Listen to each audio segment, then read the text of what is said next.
hore ma u aragtay nin sidani u dheer una weyn ilaahay ayaa weyne halkani waa magaalada asharqiya oo dhinaca bari ka xigta caasimadda kairo ee waddanka masar waxaa ku nool ninka ugu dheer masar dhererkiisuna waxa uu gaarayaa 2.47 mitir daadiisuna 4 magaciisu waa maxamed shaxaad cabdulwajiid waxa uu sheegay inuu weli korayo waa tan hooyadii waxa ay sheegtay in aabahood dhintay 24 sano ka hor sidoo kale waxaa la dhalatay gabadh iyaduna dhererkeedu gaarayo 2.40 mitir waxa uu in yar u jiraa ninka ugu dheer Turkiga ee la yiraahdo Suldaan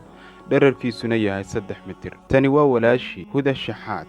dhererkeedu waa 2.40 mitir ka waran haddii uu xanaaqo Maxamed waxa uu sheegay in haddii uu xanaaqo Maxamed uu kaliya sameeyo inuu qolkiisa kali ku ahaado si uusan cadhadiisa cidna u tusin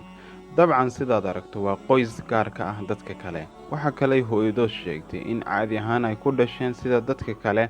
balse ay bilaabeen markii dambe in dhererkooda iyo dhumucdooda sidani u koraan sidoo kale waxa ay sheegtay inay dhibaatooyin badan kala kulmaan bulshada ay ku dhex nool yihiin dhererkaagu weli ma socdaa balse ka waran haddii aad ahaan lahayd ninka ama gabadha ugu dheer magaalada